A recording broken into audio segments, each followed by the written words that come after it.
하나님과 함께하는 시간들이 기쁨입니다. 즐거움이고 약속을 해서 하나님께서 교회를 합치고 여러분들과 함께 신앙생활하며 하나님이 예비하신 그 일들을 이루어 나가도록 몸과 마음을 돌렸는데 이제 뒤에 끈이 아주 길게 놓인 거예요. 뒤에 끈이 놓였다는 건 결혼을 하고 신앙살림을 차렸는데 아직 집이 안 나가 그런 거죠. 그러니까 이 집도 돌아보고 저 집도 돌아봐야 두 집 살림을 6개월 동안 하게 됐는데 계약을 하고 나서도 벌써 12일이 지났어요. 뭐 잔금은 아직 보증금은 절반을 까먹었지만 그건 내가 감당할 내가 하나님의 말씀을 제대로 못 알아들어서 사인을 제대로 못 알아들어서 일어난 일들이지만 어쨌든 보증금도 아직 안 받았어요. 근데 저쪽은 저쪽 집에 벌써 예배를 드리고 이런 경우도 있더라고요. 뭐 내가 하는 일 아니니까. 그런데 옮기면서도 여러 친구들, 젊은 친구들, 목사님 물심양면으로 도와주시고 기도하시고 그런 모습들을 보면서 참 잘했다.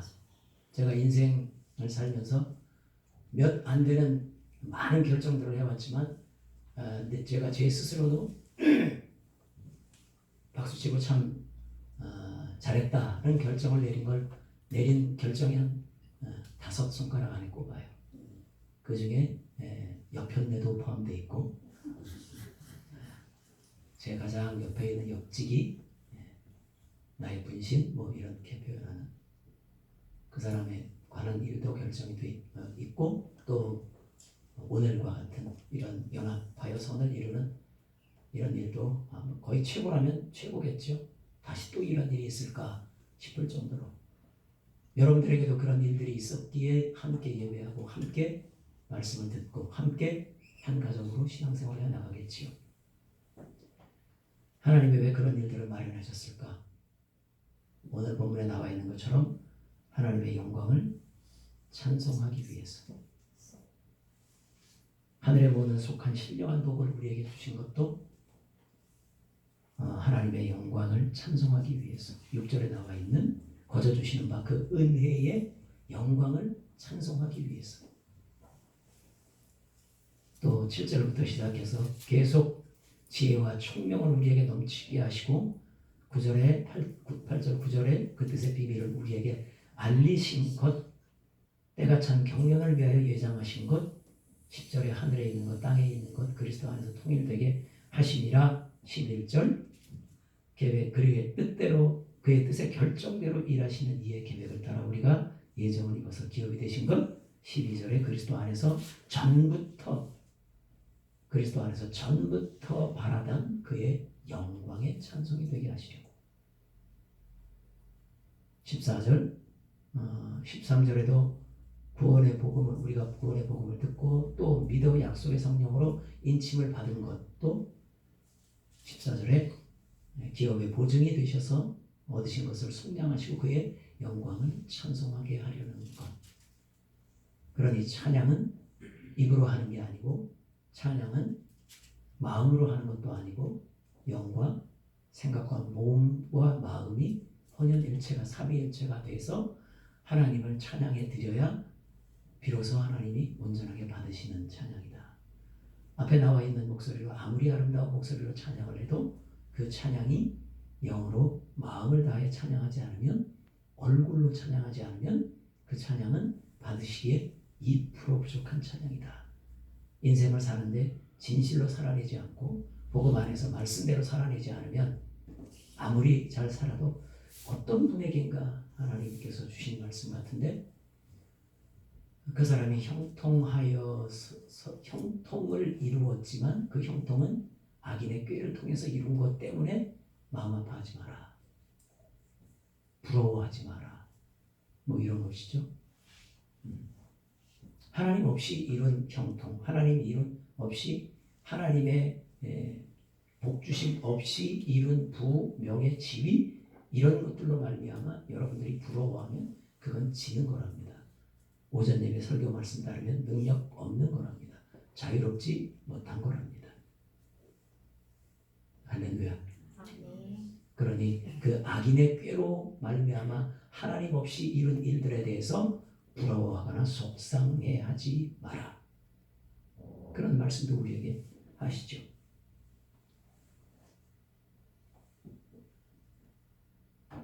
성경에는 많은 사람들이 하나님을 찬양하고 찬미하고 정말 이 사람을 이렇게 인도하셨구나 라고 우리가 감탄해야 할 만한 그런 사람, 많은 사람들이 나오는데, 특별히 오늘 여러분과 함께 좀 살짝 봤으면 하는 사람은 느부갓네살 왕입니다. 1, 2, 3, 4세가 있고, 특별히 느부갓네살 왕을 선정한 이유는 양혜석 집사님 뒤를 돌아서 문을 열고, 여기 주목하셔야 돼요. 양혜석 집사님은 뒤를 돌아서 문을 열어보십시오. 그래서 그 느부갓네살 왕을 선정한 이유는 지금 우리가 새벽에 다니엘서를 강해하고 있기 때문에 거기에 등장하는 사람 중에 중요한 사람이 양혜석 집사님이 아니고 느부갓네살 왕입니다.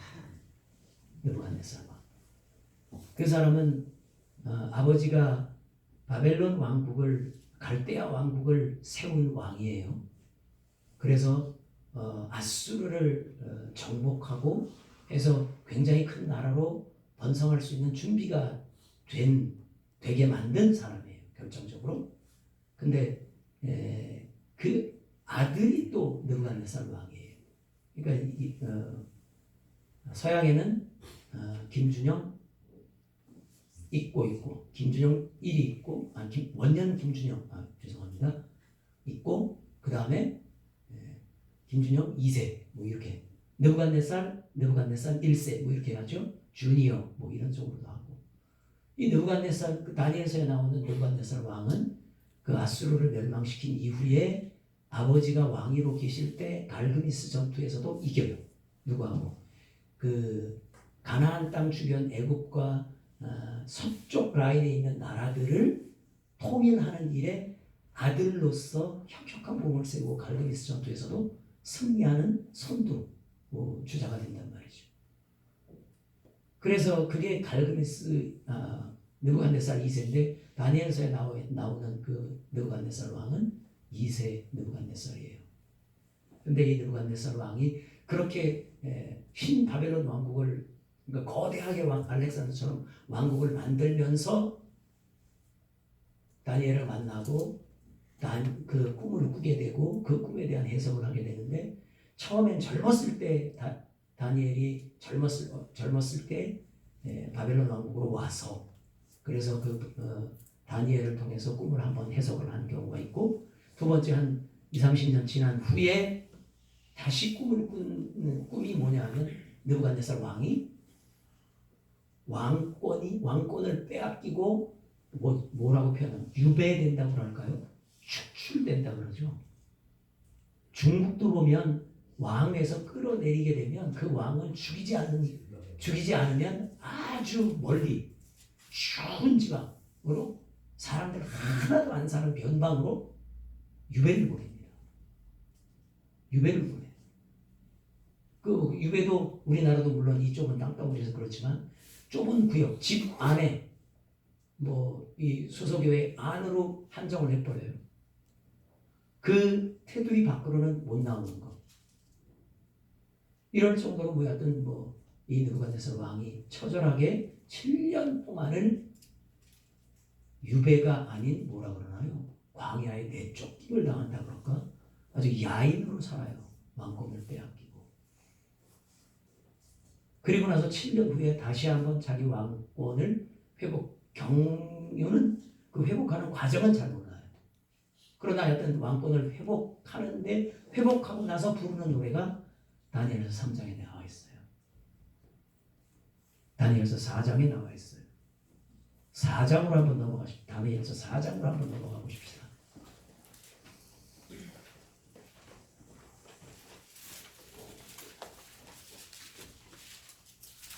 얼마나 멋있게 하나님을 찬양하는지 여러 성경 가운데 하나님을 찬양하는 사람들이 나와 있지만 모자라거나 빠지지 않을 정도로 멋있는 문장이 기록되어 있어요. 34절.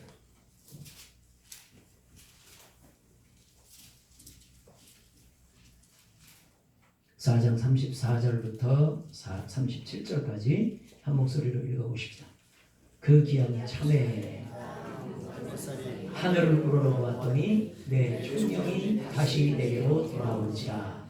이에 내가 지극히 높으신 이에게 감사하며 영생하시는 이를 찬양하고 경배하였나니 그 권세는 영원한 권세요 그 나라는 대대에 이르리로다. 땅의 모든 사람들을 없는 것 같이 여기시며 하늘의 근대에게든지 땅의 사람에게든지 그는 자기 뜻대로 행하시나니 그의 손을 금하든지 혹시 이르기를 내가 무엇을 하느냐고 할 자가 아무도 없도다.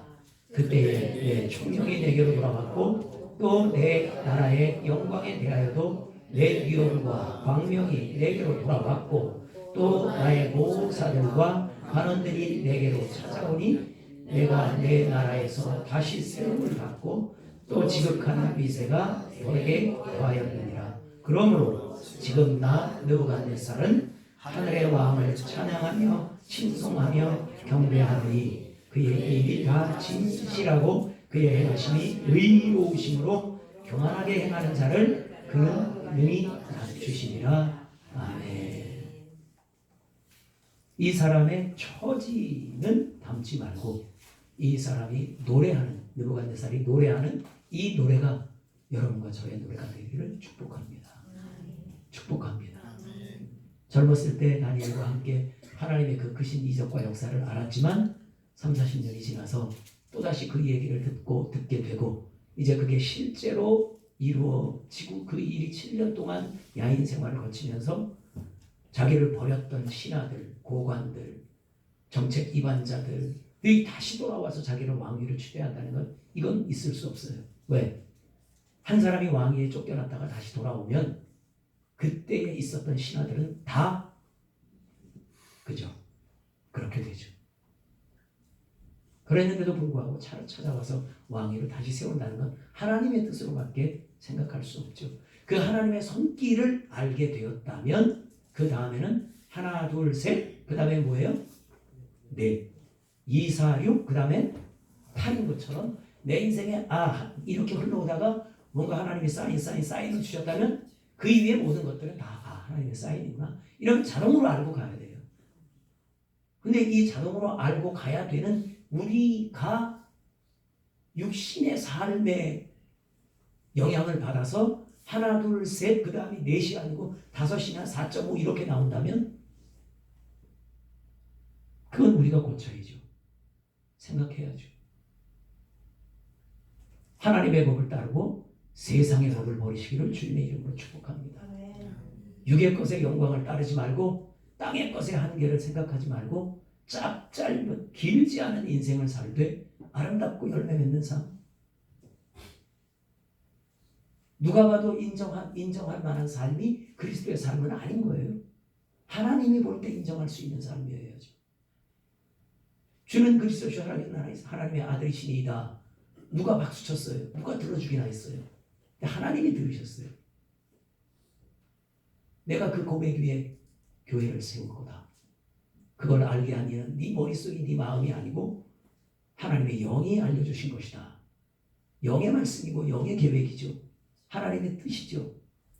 이 느부갓네살 왕도 어떤 표현을 하느냐 하면 그 뜻대로 하나님의 뜻대로 행하신다. 사람들은 자기 나름대로 자기 인생을 영위하고 계획을 하고 그 계획을 수립하기 위해서 애쓰고 아이들을 성장시키고 자기 인생 자기 나름대로 인생을 살지만 그 삶이 자기 뜻대로 사는 삶 같지만 그건 아니에요. 하나님이 움직이시고 하나님이 움직이셔요. 하나님이 없는 사람들은 그냥 자기 뜻대로 살아가는 거고 늘 세밀하게 늘 세부적으로 하나님께서 관여하시니 그 하나님의 이름을 붙들고 예수 그리스도의 이름을 붙들고 어떻든지 기도한 대로 말씀대로 살려고 하나님 앞에 결단하고 하나님 앞에 기도하고 세상을 살아나갈 때 하나님이 우리를 기뻐하십니다.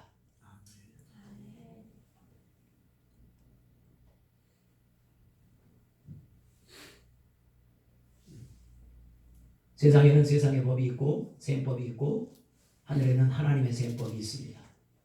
트럼프의 생각과 김정은의 생각이 서로 다릅니다.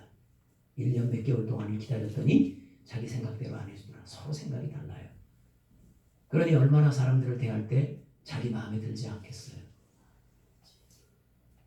제가 여러분들이 저를 대할 때 기대가 있을 거 아니에요. 기대보다 높으면 저희들은 박수치죠.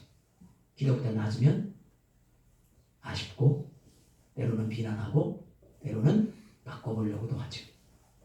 그러나 감사하고 행복하게도 우리 하나님에 대해서는 그렇게 의심을 하거나 그렇게 계산을 해야 된다거나 안 그래도 돼요. 안 그래도 돼요. 그죠? 하나님을 알게 되는 것, 그 하나님이 멋진 분임을 노래할 수 있는 것, 그건 굉장히 아름다운 일입니다. 우리 인생으로 할 수 없는 일입니다. 여러분들이 정말 만약에 주일날 교회에 와서 찬양을 하되 앞에 찬양 준비를 하는 사람들하고 같은 마음으로 성령과 함께 찬양할 수 있다면 그건 정말 아름다운 일입니다. 내 목소리가 아름다워서가 아니고 어떤 분이 음정 박자 다 틀려요. 그걸 세상은 음치라고 그러죠.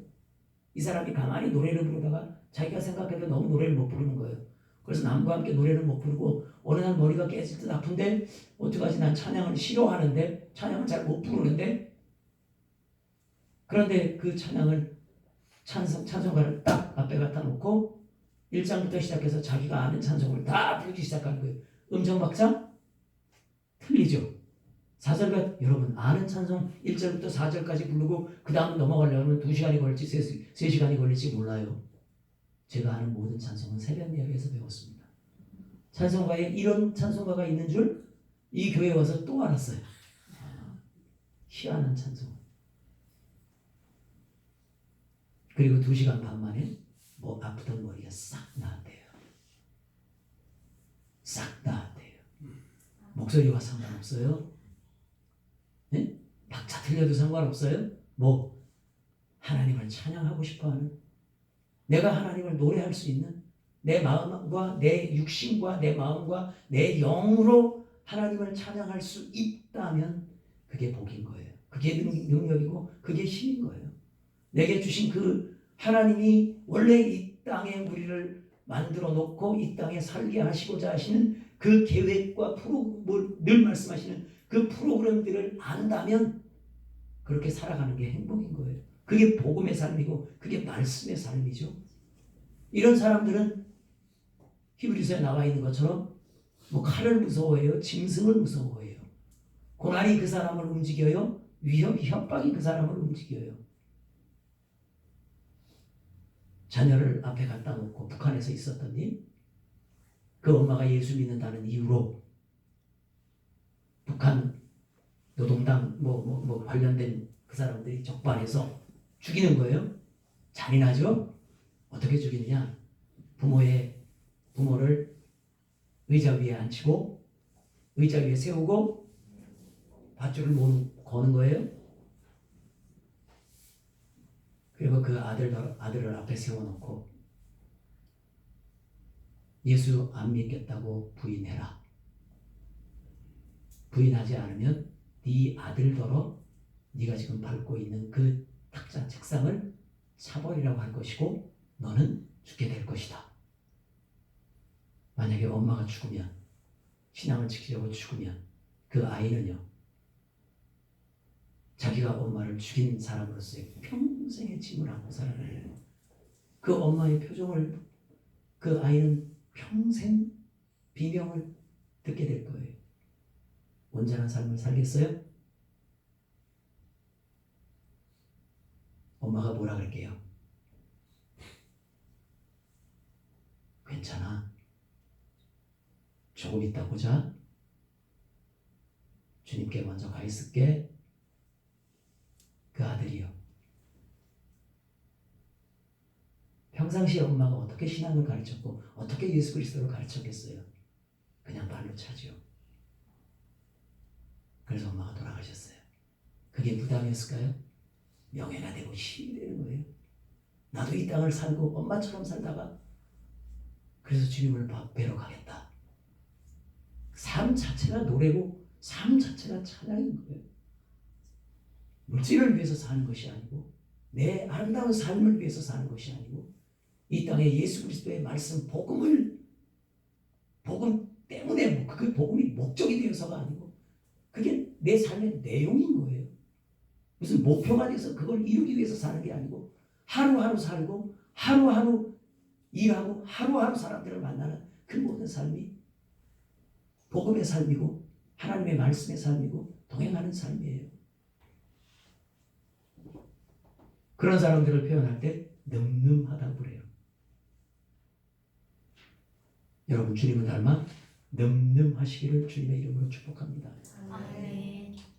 지금 70을 넘어서 두 분 교회에서 잔치를 벌였는데 이런 교회 또 처음 봐요. 70 잔치를 교회에서 해줍니까? 그게 상다리가 부러지든 뭘 준비하고 무슨 성도를 그것과는 상관없죠. 마음이고 하나고 그죠? 70을 넘어서 산들 그분이 70 하나의 삶을 아시겠어요? 80의 삶을 아시겠어요? 몰라요.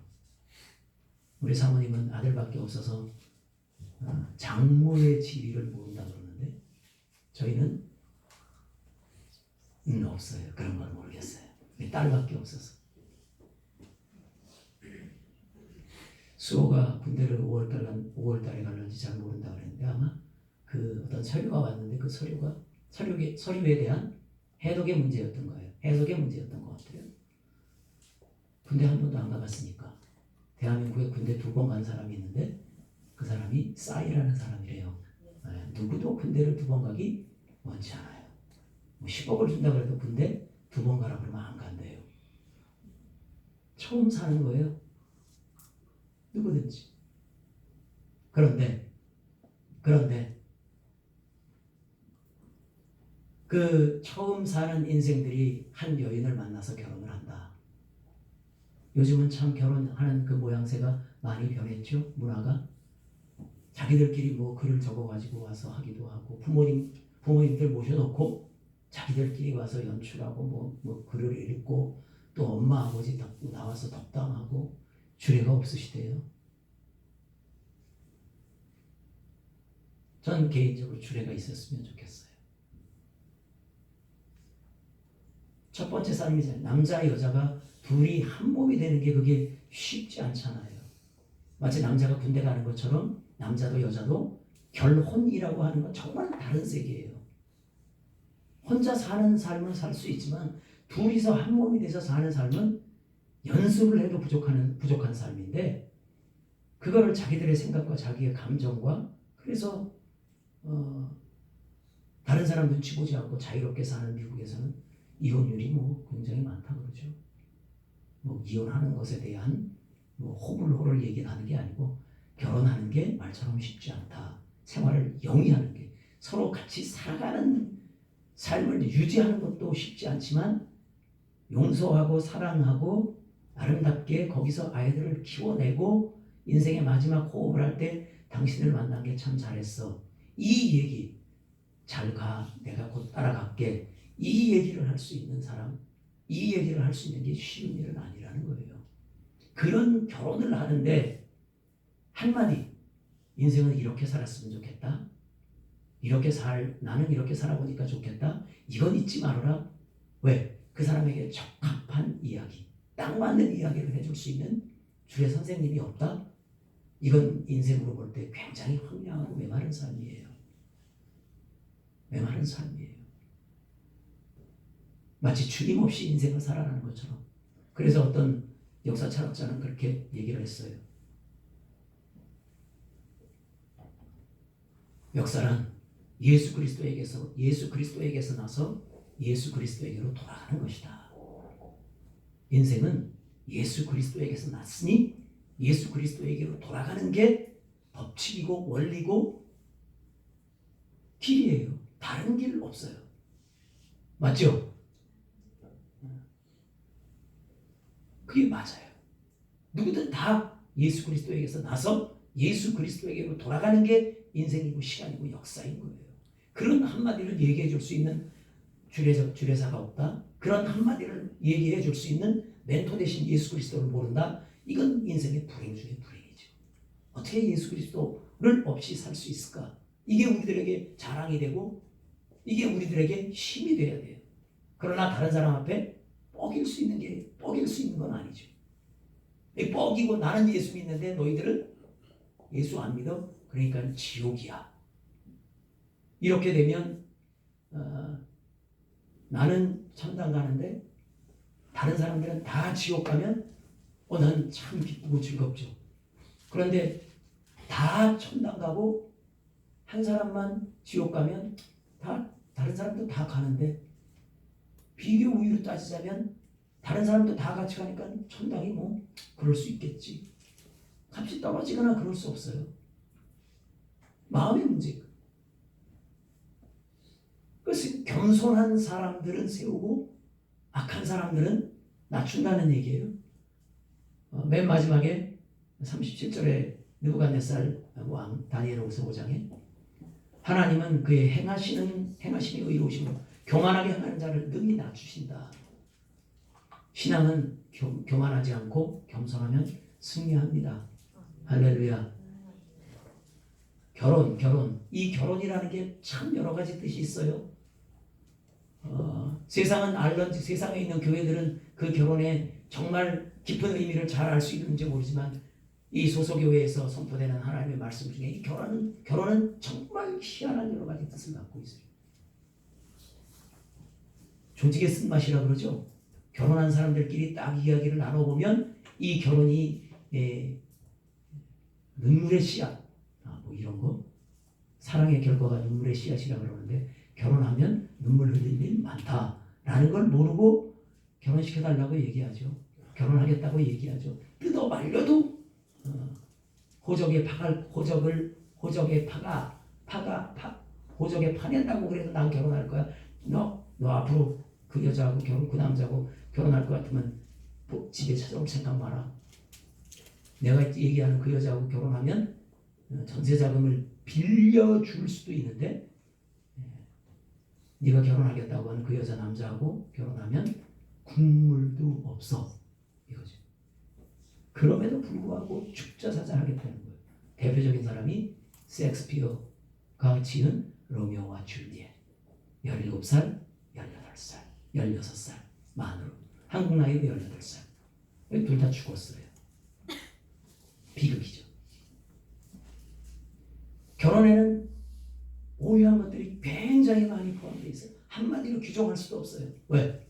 주님이 우리와 만날 그 날이 진짜 결혼하는 날이기 때문에 그건 세상에서 찾을 수 없는 아름다움이고 결혼은 정말 멋있는 거고 젊은 친구들이 꿈꾸는 것처럼 그렇게 아름다운 것이기도 해요. 근데 결혼을 하고 나면 웬갖 것들이 그 결혼의 모양, 결혼의 색깔, 결혼의 아름다움을 퇴색시키죠. 앞에 나와서 찬양한 젊은 친구들 얼마나 이뻐요. 여러분들이 잊어버리고 싶지 않은 그 모습처럼 그 모습을 담고 싶죠. 이 모습이 계속 유지돼야 열매가 아름다워요. 아름다운 열매는 꽃들이 이쁘게 피었다가 지는 과정이 지나야 아름다운 열매가 돼요. 꽃이 피었다가 그냥 누가 이렇게 뚝 따버리면 열매 없고요. 꽃을 피웠는데 그 꽃이 쫙 피었다가 질만한 영양분, 온도가 유지되지 않으면 거기에는 열매가 없어요. 과정인 거죠. 이 땅을 사는 과정 동안 계속 아름다워야 됩니다. 이 땅을 사는 동안 변함없는 믿음이 있어야 되고요. 그 믿음이 퇴색되지 않도록 우리는 계속 말씀으로 공급받아야 됩니다. 그 말씀이 내 것 되기 위해서는 그 말씀을 붙들고 기도하면서 살아야 됩니다. 기도하면서 사는 것처럼 세상을 살아내고 세상의 위협과 협박과 세상이 오늘 난 예배 때도 말씀한 것처럼 그 유혹에 대해서 내가 승리하고 밀어낼 수 있는 때까지가 있어요. 그게 자유인 거예요. 그게 자유가 그 믿음이 그 말씀이 정말 내 힘이 되는 건 이길 수 있는. 그래서 에베소서 맨 마지막은 전신갑주를 입는 거예요. 그리고 전신갑주 입은 다음에 모든 것을 기도로 하라. 그렇게 사는 거예요. 그게 복음으로 살고 말씀으로 산다는 의미예요. 여기서 변질이 나거나 타협하거나 있을 수 없어요. 한 발자국 북한군이 맨 마지막에 낙동강 전선까지 밀어붙인 다음에 결정적으로 패배하기 시작한 게 어디냐 하면 인천 상륙 작전이에요. 서쪽에 있는 인천 상륙을 하기 위해서 동쪽으로 어디 장흥이라는 곳에 가가지고 양동 작전이라고 그래요. 글로 가가지고 막 포격을 하는 거예요. 그러면 얘네들이 여기서 상륙 작전을 감행하려고 하는구나. 일부를 남기고 다 돌리는 거예요. 북쪽으로. 그러다 보니까 여기는 허술하잖아요. 그때 교두보라 그러죠. 인천 상륙 작전은 교두보예요. 세상과 타협할 수 있는 어떤 교두보를 교두보를 허락하게 되면, 타협을 허락하게 되면 자꾸 내 영역을 침범당하는 거예요. 유괴 세력이 들어올 때. 아멘. 내 머리에 똥을 싼 거는 내가 치울 수 있어도 새들이 내 머리에 집을 짓는 건 허락할 수 없죠. 죄가 씻으면, 죄가 나한테 침범을 해오면 내가 그걸 죄를 씻으면 되지만, 죄에 물들고 죄가 물들 다음에 습관이 되기 시작하면 어려워져요. 자꾸 퍼져요. 암덩어리처럼 자꾸 우리의 영혼과 우리의 마음을 자꾸 점령해 나가요. 그렇게 되면 주님의 복음이 쉰 냄새가 나기 시작합니다. 능력을 잃어버리게 돼요. 밀리지 마시기를 주님의 이름으로 축복합니다. 그뿐만 아니고 밀리지 않는 본이 여러분들로 하여금 세상에 보여져야 돼요. 그런 유혹에 밀리는, 죄에 물든, 죄에 찌든 삶을 벗어내는 삶이 바로 이런 삶이야 여러분들이 하나님의 자랑인 거예요. 혼자서 찬양하는 것보다 여럿이 찬양하면 힘이 덜 들어요.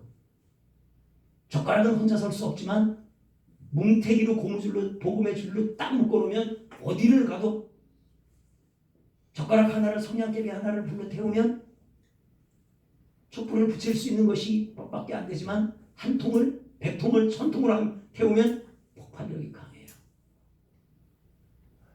집안을 여러분 혼자 지키는 것보다 남편과 아내와 자식들까지 함께 힘을 합쳐서 지키면 훨씬 수월합니다. 복음은 함께 하는 거예요. 그 함께하는 사람들에게 같은 모양을 갖게 되는 거예요. 할렐루야. 에베소서로 다시 돌아갑니다. 어떻게 찬송하고, 어떻게 하나님, 내 노래는 어떤 노래가 될 것이고 나는 어떻게 찬양할 것이냐.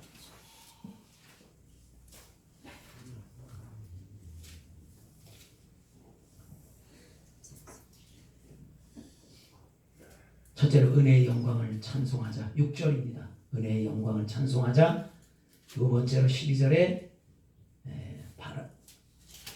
나와 있는 것, 그리스도 안에서 전부터 바라던 그의 영광의 찬송을 하자. 세 번째, 기업의 보증이 되사 그 얻으신 것을 속량하시고 그의 영광을 찬송하게 하려는 것이다.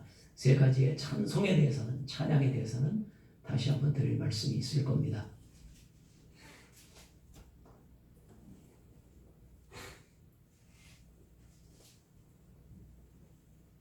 세상을 살면서, 신앙생활을 하면서 어제도 그런 일이 있었습니다만, 옆에서 목사님이 안 계셨다 그러면 제가 많이 힘들고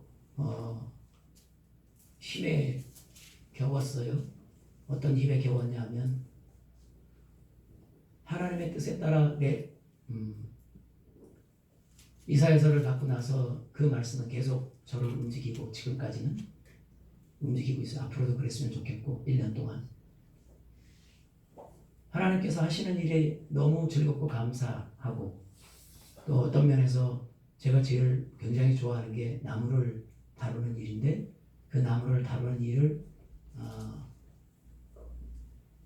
한 이틀을 1시간 자고 밤을 새워서 나무를 정리하고 또 공구들을 정리하고 그랬어요. 그러면서 굉장히 기뻤어요. 즐거웠어요.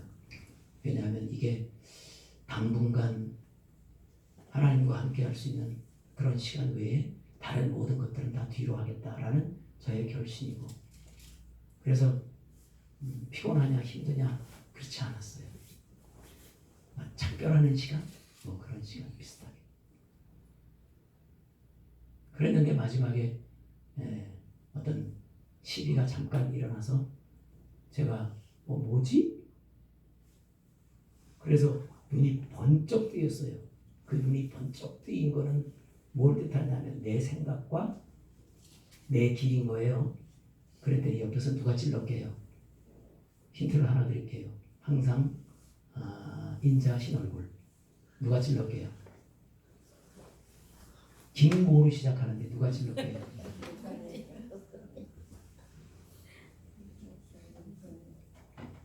저분이 옆에서 내가 들어가서 말씀드릴게요.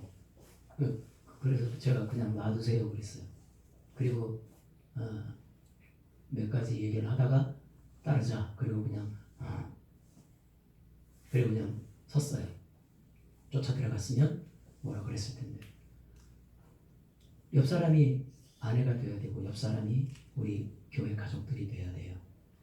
내가 곁길로 나오더라도 서로의 계획을, 시간 계획을 잡아서 교회 가자, 전도하러 가자, 청소하러 가자, 이런 계획들 때문에 딴 계획들이 자꾸 캔슬되고, 그래서 주님 중심, 말씀 중심, 신앙 중심, 그렇게 사는 사람들로 여러분들이 살아낼 때 하나님이 여러분들을 자랑거리로 세상 앞에 내놓는 거예요. 그 내놓는 모습은 어떤 모습이든 상관없겠지만 어쨌든 여러분의 입에서, 여러분의 인생 가운데서 살아가는 내용, 살아가는 모양 자체가 찬송이 되시기를 주님의 이름으로 축복합니다. 그 찬송은 내 입술과 내 마음과 하나님의 말씀과 영으로 말미암는 기쁨의 찬송, 감사의 찬송, 눈물을 흘리며 씨를 뿌릴지라도 그 다음에는요.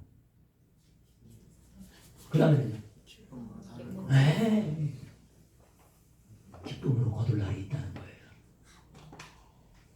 그것을 하나님이 내 눈물을 하나님께서 쓰시겠다면 내가 수고하고 애쓰고 땀 흘리고 힘든 삶을 사는 걸, 돈 잃어버리는 걸 감수하고 지켜야 되는 일이 있다면 감수하는 것, 그건 나의 기쁨이에요. 그건 하나님의 자랑거리가 될 수 있는 거예요. 힘내십시오. 좌절하지 마십시오. 따라서 합시다. 늠름하자. 하나님의 말씀은 여러분을 늠름하게 할 만큼 힘이 있습니다. 여러분들에게 주신 자유는 늠름하게 세상을 살아낼 만큼 힘이 넘칩니다. 누리고 승리하시기를 주님의 이름으로 축복합니다. 기도하겠습니다.